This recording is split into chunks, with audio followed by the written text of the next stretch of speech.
नमस्कार दोस्तों, मैं नीलेश आपका फाइनेंशियल लाइफ मित्र निवेश विद नीलेश चैनल में आपका स्वागत करता हूं।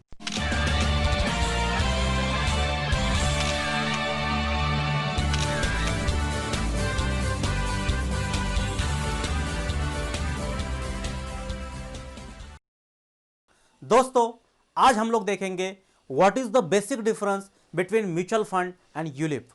मोस्ट प्रोबेबली जब भी हम लोग निवेश करते हैं दोस्तों, तो हमारे सामने एक कंफ्यूजन होता है कि कौन सा प्रोडक्ट हमारे लिए सही है। क्या हमें इन्वेस्टमेंट यूलिप में करनी चाहिए या फिर हमें इन्वेस्टमेंट म्यूचुअल फंड में करनी चाहिए। सो दोस्तों, आज इन्हीं दो प्रोडक्ट के बारे में हम लोग डिटेल्स में कंपैरिजन करेंगे और प्रेजेंटेशन के एंड में हम लोग देखेंगे कि एक्चुअल हमारी इन्वेस्टमेंट के ऊपर दोनों प्रोडक्ट का क्या इंपैक्ट होता है। तो दोस्तों, टोटल हम लोग 9 पॉइंट देखेंगे, दोनों में बेसिकली क्या डिफरेंस है, क्या तफावत है दोनों प्रोडक्ट में। सो आइए दोस्तों, चालू करते हैं हमारा आज का प्रेजेंटेशन।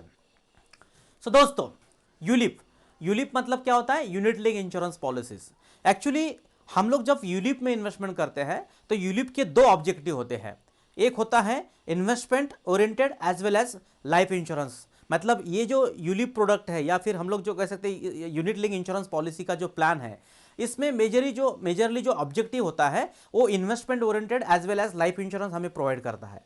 बट म्यूचुअल फंड में प्योर इन्वेस्टमेंट ओरिएंटेड हमारा ऑब्जेक्टिव होता है, हमारा स्कोप होता है इस प्रोडक्ट का। इसमें किसी भी प्रकार का लाइफ इंश्योरेंस आपको नहीं मिलता है। दूसरा मेजर की डिफरेंस है दोस्तों टैक्सेशन। टैक्सेशन मतलब क्या कि जब हम लोग म्यूचुअल यूलिप में हम लोग इन्वेस्टमेंट करते हैं तो यूलिप में जब हम लोग एंट्री करते हैं, मतलब जब निवेश करते हैं, तो सेक्शन 80C के अंतर्गत आपको इसमें टैक्स में रिबेट मिलता है जो भी आप अमाउंट पे करते हैं। ओके, लेकिन म्यूचुअल फंड में क्या होता है ना, म्यूचुअल फंड में इक्विटी लिंक सेविंग स्कीम्स होती है जिसमें आपको इनकम टैक्स का बेनिफिट मिलता है सेक्शन 80C के अंतर्गत। बट ईएलएस छोड़ के बाकी जितने भी आपके आपके आपके प्लान्स होते हैं इन्वेस्टमेंट के, जो भी इंस्ट्रूमेंट होते हैं एसआईपी म्यूचुअल फंड में, उसमें आपको इनकम टैक्स का रिबेट नहीं मिलता है।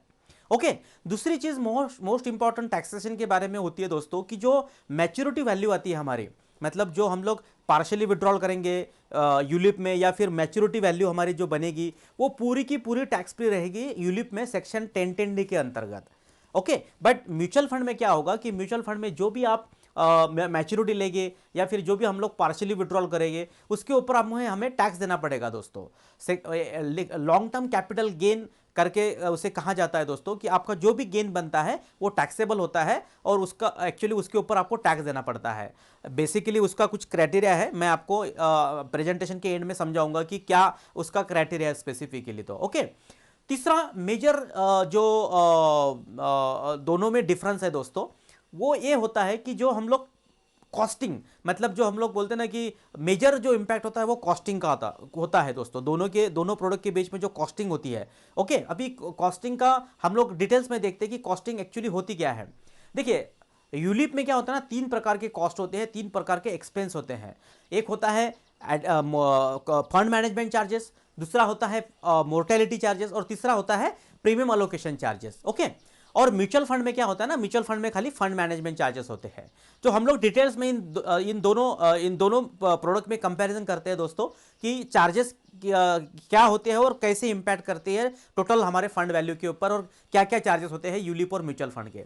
तो सबसे पहले मैंने कहा दोस्तों fund management charges. Fund management charges मतलब क्या कि जो भी आप यूलिप के स्कीम में इन्वेस्टमेंट करते हैं, तो यूलिप में क्या होता है ना, कम से कम 8, 10, 12 फंड होते हैं अलग अलग प्रकार के। जैसे लार्ज कैप फंड हो सकता है, मिड कैप हो सकता है, स्मॉल कैप हो सकता है, बैलेंस फंड हो सकता है, बॉन्ड फंड होता है। तो एक ही स्कीम में आपको अलग अलग प्रकार के फंड आपको देखने को मिलते हैं यूलिप में। ओके, तो डेफिनेटली जब हमारा पैसा हम लोग यूलिप में लगाते हैं तो वहां पे जो फंड के जो चार्जेस होते हैं, मतलब फंड मैनेजमेंट के जो चार्जेस होते हैं, इक्विटी में इन्वेस्टमेंट करते हैं, फंड बैलेंस में करते हैं तो उसके स्पेसिफिकली कुछ चार्जेस होते हैं। तो उसका जो परसेंटेज होता है वो होता है 1.35%। मतलब आपके फंड का, आपके प्रीमियम का, आपकी जो अमाउंट होगी उस अमाउंट का 1.3% 35% आपको चार्ज देना पड़ता है दोस्तों। फॉर एग्जांपल आपने अगर 100 रुपए इन्वेस्टमेंट किया हो तो 100 रुपए का 1 रुपया 35 पैसे आपको चार्ज देने पड़ेंगे फंड मैनेजमेंट के। Okay, whereas mutual fund में क्या होता है ना, म्यूचुअल फंड में आपको 1.5% से लेकर 3% के चार्ज आपको देने पड़ते हैं दोस्तों।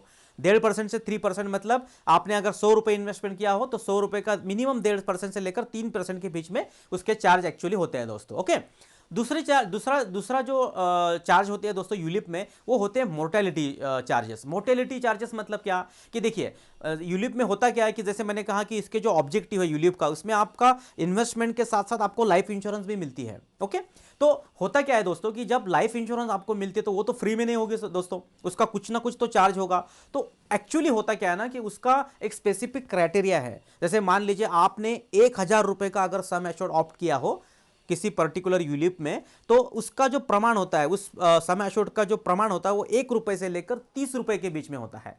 मतलब हर सम एश्योर्ड 1000 के पीछे 1 रुपए से लेकर 30 रुपए का चार्ज आपको देना पड़ेगा दोस्तों। ये वैरी होता है बिकॉज आपकी एज के हिसाब से उसके ऊपर आपको चार्ज देना पड़ता है। मान लीजिए किसी की एज 30 साल की है तो हो सकता है 1,000 रुपए का सम एश्योर्ड अगर उस पॉलिसी में आप ले रहे हो तो हो सकता है 10 या 12 रुपए प्रीमियम आए, बट 40 साल की अगर एज हो तो 15 रुपए प्रीमियम आए, जितना मतलब 50 साल का एज हो तो 20 से 22 रुपए। तो it is depend on your age actually, कि आपकी एज के हिसाब से आपका मोर्टेलिटी चार्जेस यूलिप में डिडक्ट होता है दोस्तों।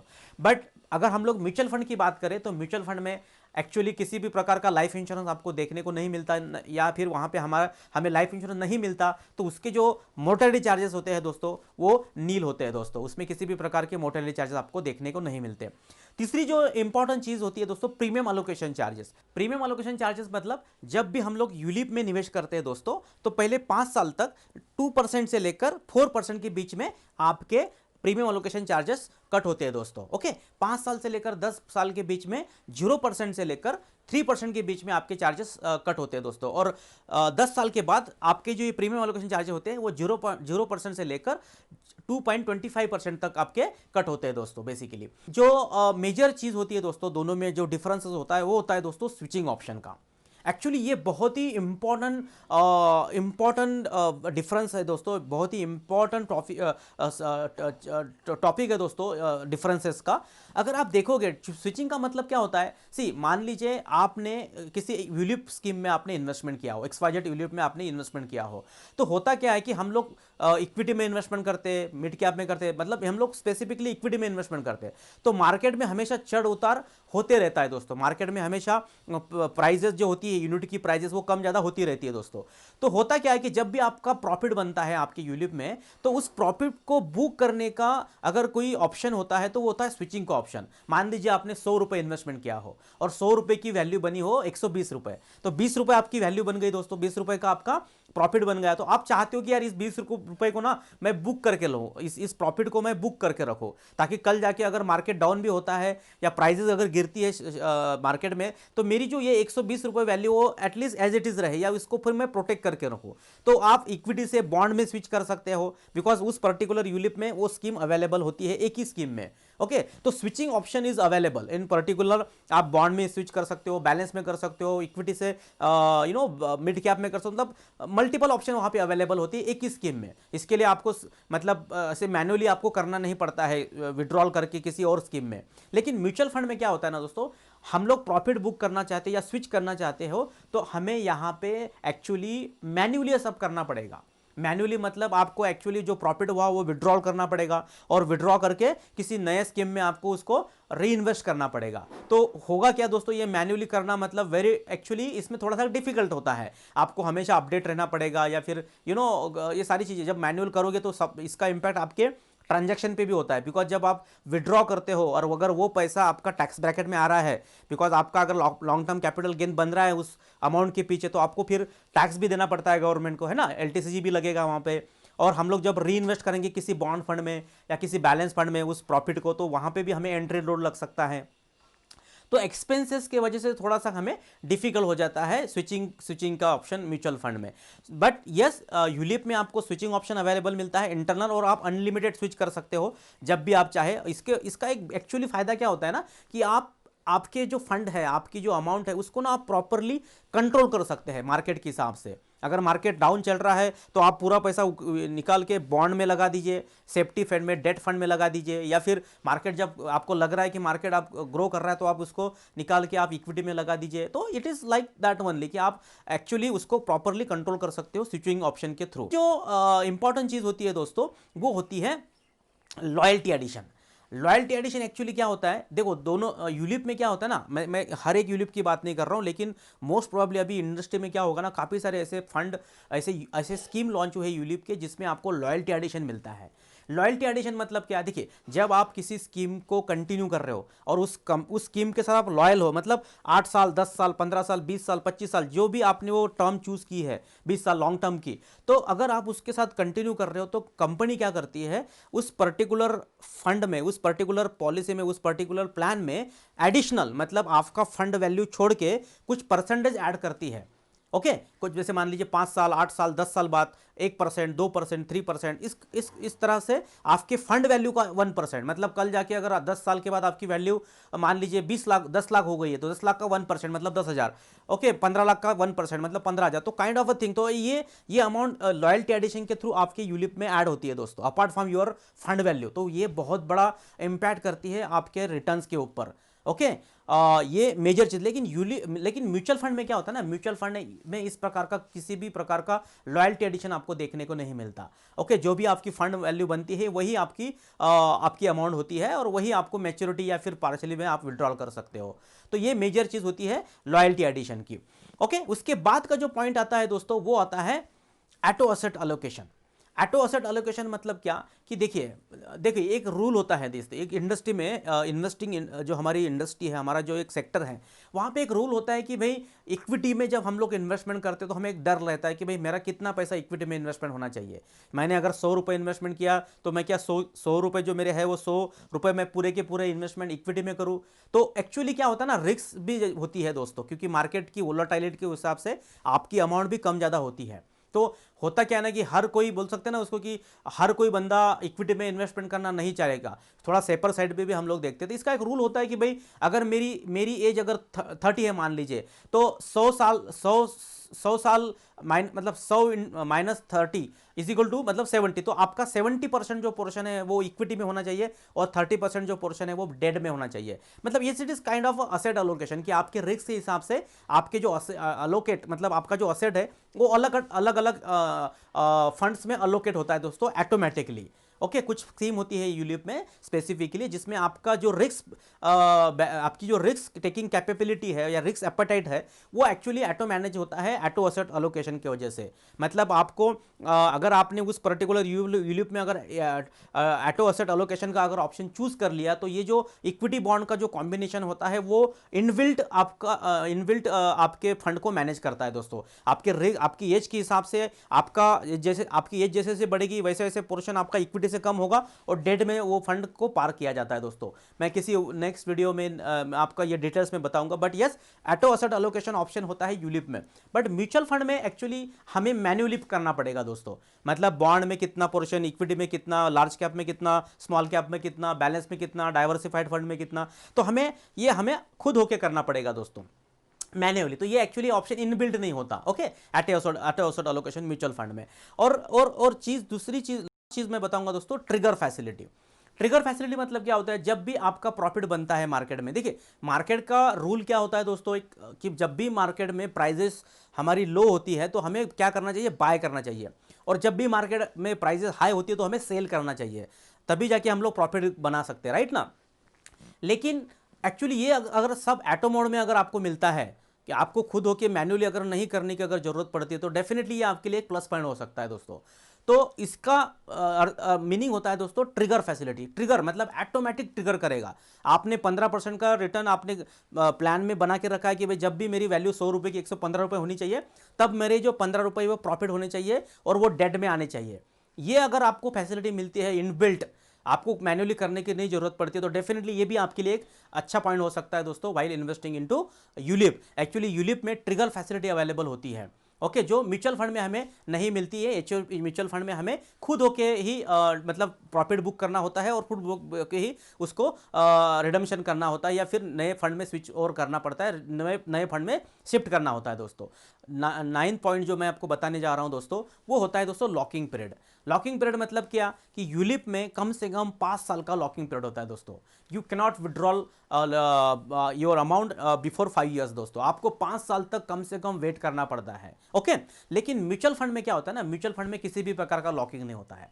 अगर आपने आज इन्वेस्टमेंट किया और आप अगर चाहते हो कि कल आपको रिडम्पशन करना है, कल आपको विड्रॉल करना है, तो you can withdrawal that amount, that there is no problem at all. Okay, but ELSS करके जो स्कीम मैंने आपको बताई, इक्विटी लिंक सेविंग स्कीम, इसमें एक्चुअली आपको लॉकिंग देखने को मिलता है। कम से कम 3 साल का इसमें लॉकिंग होता है दोस्तों। You cannot withdrawal your money before 3 years actually. Okay, so this is the thing, आपको लॉकिंग पीरियड दोनों में ही देखने को मिलता है। Okay, so this are the things. अभी दोस्तों हम लोग देखेंगे कि एक्चुअल में ये सारे बेनिफिट देखने के बाद हमें कौन सा प्रोडक्ट लेना चाहिए। क्या फिर हमें यूलिप परचेस करना चाहिए या फिर हमें म्यूचुअल फंड परचेस करना चाहिए। तो हम अभी लाइव में देखेंगे दोस्तों कि दोनों ही स्कीम का रिटर्न हमें क्या मिलेगा, दोनों ही स्कीम का एक्चुअल में at the end of the day हमें कितना रिटर्न मिलेगा और हमें क्या क्या इसके बेनिफिट, एडवांटेज और फीचर्स देखने को मिलेंगे। हम लोग अभी इसमें लाइव में देखते हैं दोस्तों।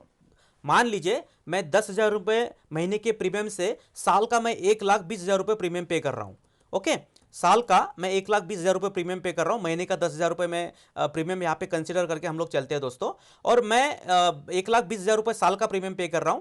और मेरी जो हम लोग कंसिडर करते हैं दोस्तों एज, हम लोग 30 एज कंसिडर करके चलते हैं कि 30 साल का कोई पर्सन है और 1,20,000 रुपये वो साल का प्रीमियम पे कर रहा है। तो उसको होगा क्या दोस्तों, उसको 12 लाख रुपए का लाइफ इंश्योरेंस दिया जाएगा दोस्तों। मतलब उसमें 10% जो भी आप प्रीमियम साल का पे कर रहे हो तो उसका 10 गुना, मतलब 1,20,000 का 10 गुना 12 लाख रुपए, तो 12 लाख रुपए का लाइफ कवर यहाँ पे उसको मिलेगा दोस्तों। ओके, और अगर मैं 13% का रिटर्न कंसिडर करके चलता हूं दोस्तों ना, 13% का रिटर्न अगर मैं कंसिडर करके चलता हूं तो 20 साल अगर मेरी प्रीमियम पेइंग टर्म है, मतलब हम लोग देखते हैं कि भाई 20 साल तक का कोई पर्सन प्रीमियम पे कर रहा है 20 साल तक और साल का 1,20,000 पे कर रहा है और उसकी एज अगर 30 है और 13% से अगर वो रिटर्न ले रहा है, तो आप देखोगे कि 20 साल के बाद, मतलब 20 साल के बाद जो मेच्योरिटी आएगी दोस्तों उस पर्टिकुलर स्कीम की, वो आएगी दोस्तों 97,07,068 रुपीज दोस्तों। ओके, जो फंड वैल्यू बनेगी वो 97 लाख रुपए की मोटा मोटी फंड वैल्यू बनेगी दोस्तों, एट द रेट ऑफ 13% का अगर मैं रिटर्न अगर इसमें कंसिडर करके चलता हूं, ठीक है ना। तो अभी हम लोग देखते हैं दोस्तों कि अगर यही अमाउंट हम लोग अगर म्यूचुअल फंड में हम लोग अगर इन्वेस्टमेंट करते हैं म्यूचुअल फंड में, तो म्यूचुअल फंड में क्या होगा, हम लोग देखते हैं दोस्तों म्यूचुअल फंड में अगर मैं यही अमाउंट मतलब 10,000 रुपये महीने का अगर मैं प्रीमियम मतलब मैं कंसिडर करके चलता हूं, ओके, 10,000 मंथली एसआईपी अगर मैं करता हूं और 20 साल का टेन्योर पकड़ता हूं, ओके, और 13% का रिटर्न मैं इसमें भी कंसिडर करके चलता हूं, तो होगा क्या दोस्तों कि मेरी जो फंड वैल्यू बनेगी, मेरी जो मैच्योरिटी वैल्यू बनेगी वो बनेगी दोस्तों 1,03,84,000। ओके, मतलब मोटा मोटी 1,04,00,000 रुपए की मेरी फंड वैल्यू बनेगी दोस्तों 20 साल के बाद। ओके, तो अगर आप देखोगे कि म्यूचुअल फंड में आपके 1,04,00,000 रुपए की वैल्यू बन रही है और यूलिप में बन रही है दोस्तों आपकी वैल्यू 97 लाख रुपए, 97 लाख रुपए की वैल्यू बन रही है। इसका मतलब है नियर अबाउट 7 लाख रुपए का हमें यूलिप में कम देखने को मिल रहा है दोस्तों, है ना, as compare to mutual fund. But यहां पे होता क्या है दोस्तों कि जो मैंने जैसे कहा था कि आपको ये जो आपकी 1,04,00,000 रुपए की जो वैल्यू बनती है ना, ये टैक्सेबल होती है दोस्तों। इसमें एलटीसीजी मतलब लॉन्ग टर्म कैपिटल गेन यहां पे आपको देना पड़ेगा गवर्नमेंट को। ओके, सो होगा क्या कि आपकी 1,04,00,000 रुपए में से आपका जो अमाउंट है जो एक्चुअली आपने खुद होके पे किया है 20 साल में, वो है 24 लाख रुपए दोस्तों। 24 लाख रुपए का अमाउंट आपने खुद से पे किया है और आपका गेन बना है 1,04,00,000 रुपए। मतलब कि आपका टोटल अगर 1,04,00,000 में से मैं अगर 24 लाख रुपए माइनस करूं तो आपका 80 लाख रुपए का प्रॉफिट हो गया दोस्तों। अगर हम लोग अगर 13% रिटर्न से कंसिडर करके तो आपका 80 लाख रुपए का आपका प्रॉफिट हुआ है। तो ये 80 लाख जो हो गया ना दोस्तों, इसके ऊपर आपको टैक्स देना पड़ेगा, इसके ऊपर आपको एलटीसीजी देना पड़ेगा, लॉन्ग टर्म कैपिटल गेन लगेगा यहाँ पे। तो एक्चुअली होता क्या है कि खाली 1 लाख रुपए तक का ही गवर्नमेंट के हिसाब से जो आपका जो प्रॉफिट होता है, प्रॉफिट में से खाली 1 लाख रुपए आपका वे ऑफ होता है टैक्सेशन के थ्रू। मतलब आपका खाली 1 लाख के ऊपर कोई टैक्स नहीं लगेगा, लेकिन जो बाकी की जो रिमेनिंग अमाउंट है, मतलब 80 लाख में से खाली 1 लाख रुपए आपके 1 लाख रुपए का आपको 1 लाख के ऊपर आपका टैक्स नहीं लग रहा है, और बाकी की जो 79 लाख रुपए की जो अमाउंट है उसके ऊपर आपको टैक्स लगेगा दोस्तों 10%। 10% मतलब 7,90,000 रुपए का टैक्स उसमें से डेबिट होगा दोस्तों, उसमें से वो माइनस होगा, मतलब मोटा मोटी 8 लाख रुपए उसमें से माइनस हो गए दोस्तों। तो एक्चुअली आप देखोगे कि 1,04,00,000 में से अगर 8 लाख माइनस होते हैं तो आप देखोगे 96 टू 90 मतलब 96 लाख रुपए की वैल्यू आपकी बनती है विदाउट मतलब टैक्स, जो भी टैक्स वैक्स कट करके जो भी आपकी अमाउंट बचती है वो 96 लाख रुपए आपकी बचती है। तो आप देखोगे कि यूलिप मतलब म्यूचुअल फंड में और यूलिप में अगर आप देखोगे कि जो आपकी फंड वैल्यू बन रही है ना वो एज इट इज बन रही है, मतलब इसमें कुछ आपको ऐसा दिखने को नहीं मिल रहा है कि भाई आप यूलिप में हम लोग इन्वेस्टमेंट करते हैं तो हमें कम रिटर्न मिलते हैं, या फिर अगर मतलब म्यूचुअल फंड में हम लोग इन्वेस्टमेंट करते तो हमें थोड़े ज़्यादा मिलते थे। It is not like, because taxation का एक्चुअली पार्ट वहाँ पे एप्लीकेबल होता है म्यूचुअल फंड में, उसकी वजह से आपकी जो फंड वैल्यू होती है वो टैक्स कट के कम हो जाती है, राइट ना। बट यहाँ पे मैं आपको एक पॉइंट नोट करूंगा दोस्तों कि देखिए यूलिप में जैसे मैंने कहा कि लॉयल्टी एडिशन होते हैं। लॉयल्टी एडिशन मतलब apart from your fund value कुछ कंपनी की जो स्कीम्स होती है यूलिप की, उसमें एडिशनल कुछ फंड ऐड किया जाता है लॉयल्टी एडिशन के थ्रू। जैसे मैंने कहा कि लॉयल्टी एडिशन मतलब जब आप 20 साल 25 साल का टर्म चूज करते हो तो कंपनी क्या करती है कुछ सर्टन पीरियड के बाद, मोस्ट प्रोबेबली ये 7-8 साल के बाद होता है बेसिकली, तो 8 साल बाद मतलब कुछ परसेंटेज ऐड करती है आपके फंड वैल्यू में। तो अगर अगर अगर आपने ऐसा कुछ प्लान मतलब आपने इंडस्ट्री से किसी लिया है किसी लाइफ इंश्योरेंस कंपनी से, और उस पर्टिकुलर फंड में अगर लॉयल्टी एडिशन अगर है तो होगा क्या कि अगर हम लोग कंसिडर करके दोस्तों कि यही प्लान में हम लोग अगर देखते हैं कि भाई 1% आपका फंड वैल्यू मतलब आपकी फंड वैल्यू अगर यहां पे बनी है दोस्तों 16 लाख रुपए, तो 16 लाख रुपए का अगर आपका फंड वैल्यू का 1% मतलब मोटा मोटी 16,000 रुपए अगर मैं यहां पे ऐड करूं तो होगा क्या दोस्तों, 16 लाख रुपए का अगर मैं ऐड करूं तो होगा क्या कि आपकी फंड वैल्यू भी आगे फंड वैल्यू में आपका ये होगा दोस्तों, हर 3 साल बाद अगर मैं 1-1% बढ़ाता जाता हूं फंड वैल्यू का तो होगा क्या कि वहां पे आप देखोगे 11 साल के बाद आपकी फंड वैल्यू 27 लाख रुपए है, तो मैं वहां पे 1% 27 लाख का मतलब 27,000 होता है ना। 14 साल के बाद आपकी फंड वैल्यू 44 लाख है तो 44,000 मैं अगर ऐड करता हूं, और 17 साल के बाद मैं अगर आपकी फंड वैल्यू 58 लाख है तो मैं 1% 58 लाख का अगर ऐड करता हूं, तो आप देखोगे तो मैच्योरिटी जो बनती है यूलिप में ना वो 1 करोड़ रुपए की मैच्योरिटी बनती है दोस्तों। मतलब आपको 3-4 लाख रुपए का इसमें ज्यादा मुनाफा दिख रहा है as compare to mutual fund अगर इसमें लॉयल्टी एडिशन अगर ऐड होता है तो।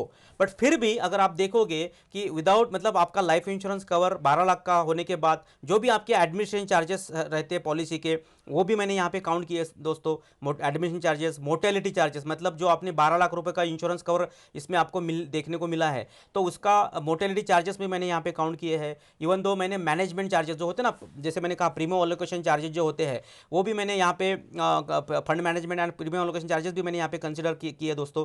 आप देखोगे ये सब, तो ये सारे डिडक्ट होने के बाद भी आपकी फंड वैल्यू 1 करोड़ रुपए की बन रही है। और अगर अगर आपका लॉयल्टी एडिशन नहीं भी बनता है, आप उस प्लान में नहीं भी ऑप्ट करते हो, फिर भी 97 लाख की वैल्यू आपकी इस प्लान में आपको देखने को मिलती है। तो देखोगे तो यार मतलब फंड वैल्यू जो है ना वो एज तो मोटा मोटी सेम ही होती है म्यूचुअल फंड और यूलिप में। Okay, so this is the thing.